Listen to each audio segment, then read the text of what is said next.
Hi, this is Commodore Sam coming to you again. Today I've got another Drive Speed challenge, part two. If you didn't see part one, go check that out. So today, unlike the last video was kind of a high level, just general comparison across the several different drives. Today we're going to do more of a deeper dive into one particular type of drive, and that is the CMD HD drives.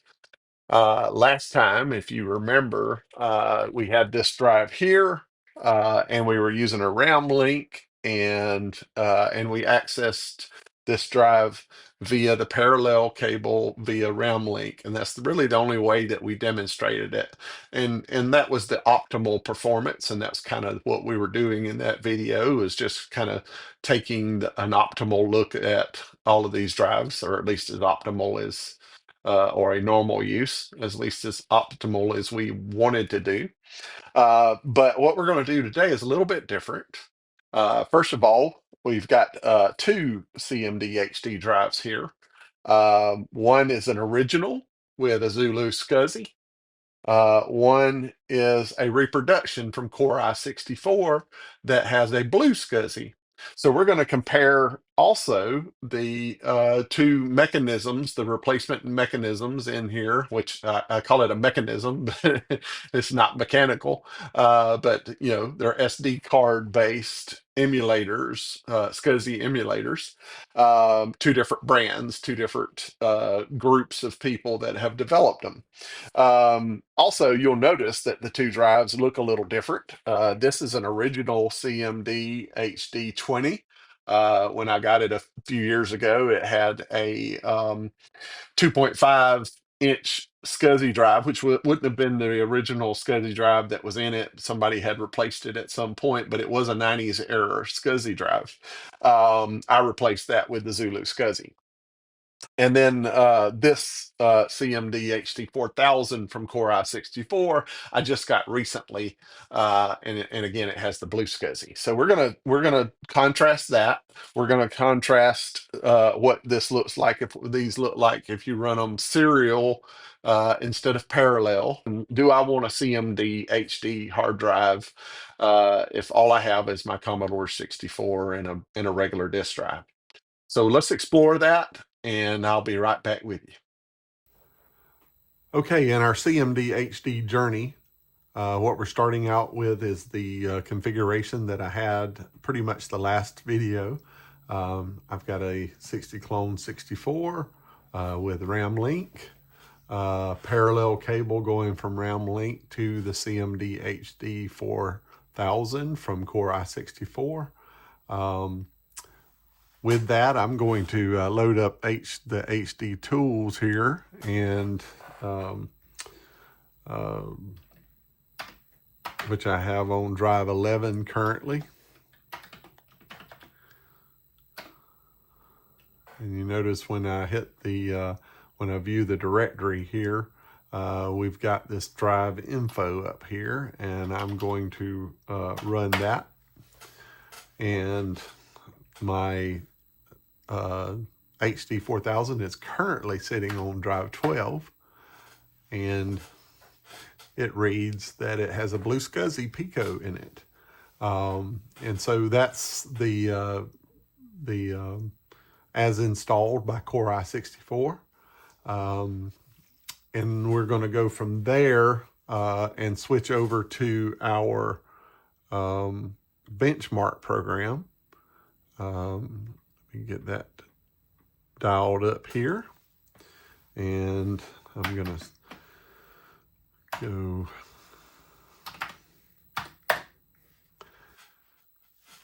DTB, if you remember, is our CBM disk transfer benchmark that I used before. I've been in contact with the developer of this, and unfortunately he is not doing any changes or maintaining this program at this point. But I understand he's moved on. But anyway, the program is still a good one, and it works pretty much exactly like I really want it to. It just keeps things simple. It doesn't get into too much blah, blah, blah about every type of file that you could load or save or any of that, but we're looking for just a general benchmark with these videos. You can do your own testing to determine what deep level statistics you may get. But as I was saying, what we're testing today is the CMD HD 4000, and I'm going to press the button on it and make it drive 8. And so this is the reproduction drive with the blue SCSI, as we saw before. And basically what we're doing here is this is going to be our benchmark, if you will, a different benchmark, the high-end benchmark. So you'll notice that we're saving at 13,623 bytes per second, and we're getting a score of 37x. That's 37 times the normal speed of a 64 with no drive enhancement using a 1541. So that's our norm. So this score is, of course, with RAM link, parallel cable, and CMD HD with blue SCSI in it, the reproduction drive. So I'm hitting the loading score, and you see there that we get 22,478 bytes per second and a score of 56x. This is going to be this is where we were with the last video, right? The same speeds and everything. So now what we're going to do is we're going to take that and compare it to our original hard drive. And to do that, I'm going to turn everything off and basically swap some cabling around and go from there. I do want to point out that we're not going to be testing the serial with no Jiffy DOS today, because as I talked about last time, our benchmark program only goes through devices 8 through 11. And so the CMD HDs are by default device 12s. Now you can set them to be another letter like drive 8 full time, so that when you turn them on, they're drive 8. Unfortunately, I don't really want to change my configuration on my drives. That's one of the reasons I liked this program, is because it didn't really require me to change the configurations.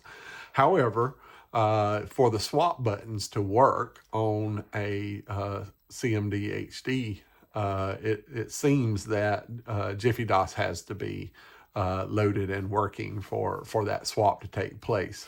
That's a function of the Jiffy DOS ROM. So we will not be testing serial with no Jiffy DOS. What we will be testing serial using Jiffy DOS, and besides the parallel. So we will get to that. So let me rearrange my cabling here. Okay, guys, we've switched drives now, and we're on the original CMD HD 20, and we are connected via parallel again with the RAM link and everything just as it was, except we've switched the hard drives. So to look at the tools, so let's run that real quick. And that's again on drive 11. So I'll go to 11 and I'll hit the directory, and I'm going to go up here to this drive info and run it. And again, we're on device 12 to start off with. Now you'll notice that this is a Zulu SCSI, a little bit different, smaller capacity. I didn't format the hard drive SD card to the full capacity. But you can see it's a Zulu SCSI, and we will go from there. So I'm going to switch over to our program again. Give me just a second. All right. And I'm going to go to device 11, and which I may have already been on. Anyway, doesn't matter. And we're going to run DTV here. Okay, so we're back into our benchmark program, and I'm going to set the original hard drive as drive 8, just like we've been doing before. I'm going to hit the F3 now to save, and it's going to save the file. Now, one thing you'll note here is it seems to be slightly slower on the save than our CMD HD4000 that has the blue SCSI in there. I'd run this before, and I'm getting this consistently, so this is not an anomaly. I believe, at least, that this is an actual difference between the blue SCSI and the Zulu SCSI. I can't prove that because it is not everything's exactly the same. They're two different drives, but I definitely am seeing that there's a difference between my two drives. Whether that's consistent or not, I don't know. And so that is the score we have. Okay, so I'm going to hit F5 now, and you'll notice that this score of 22,478 at 56x is exactly the same as the other drive, and so both drives are the same here on the read. My thoughts are, again, these are guesses, is that there is an upper limit, a different bottleneck than the drives themselves, causing that 56x to be the top end of this configuration. I don't know if that's the parallel limit on the RAM link, or if that is some limit of the baseboard and chips, the controller inside on the boards, or is it actually a limit on the blue SCSI and the Zulu SCSI both? The blue SCSI, I know, is based off of the Zulu SCSI, so it could be a leftover limit there. Don't know, but it is interesting. On the save, blue SCSI is faster. On the load, they are exactly the same, and I mean down to the byte per second, exactly the same. So really, you're seeing that. Now, one last thing that I told you that we would do is we would see what it looks like to not be on parallel. And so I am going to unplug. I'm gonna turn this off, do this again. I'm not gonna unplug it live, but I'm gonna turn this off and do the same thing again. But we're going to unplug the parallel cable. So I'm unplugging the parallel cable from the back of the CMD HD drive. I'm turning that CMD HD drive back on. I'm turning the 64 back on. And then we're going to run the same tool. And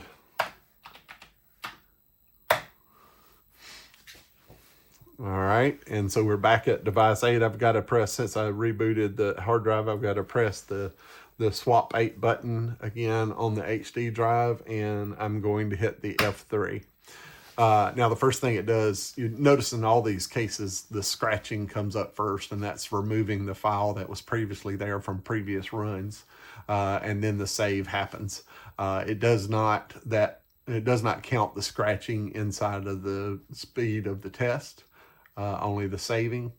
Now, so here you have a CMD HD drive plugged in to serial, not parallel.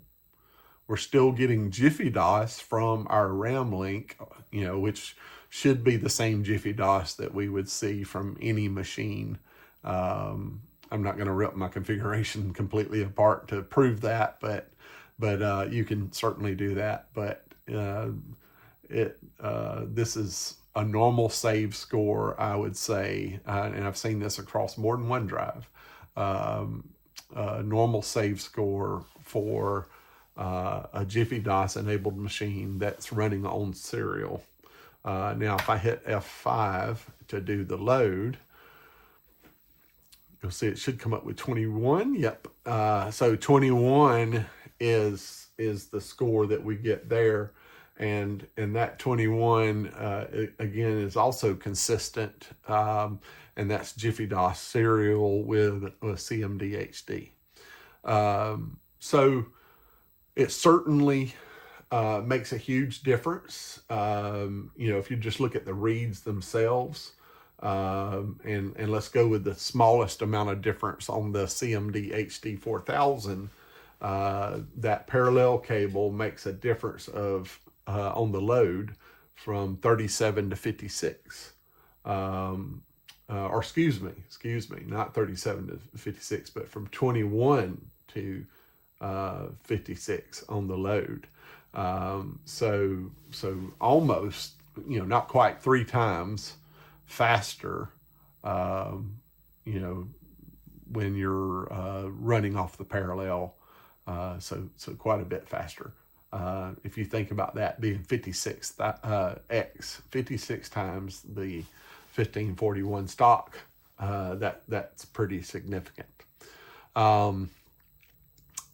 Along with that, you get a lot of the other features with the CMD drive. So Jiffy DOS is pretty much required, in my opinion, to use your CMD drive.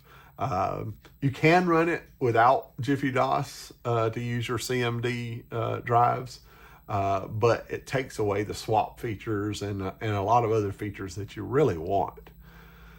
So guys, that is it. And I'll show you the results here. I'm just gonna move the camera over just to make it easy on myself. So we're gonna move the camera over, and if you look at our spreadsheet here, you'll notice the scores that we have. And if you need to pause that, then pause it and write them down or whatever. But I'm not going to do a big graph on it this time. Just make this sweet and simple. Guys, thank you for watching. I hope you got some information out of this. Again, I plan on doing some more videos on some other drives, and there's some interesting results in some of these others as well. I've been looking at some of them. So stay tuned. See ya.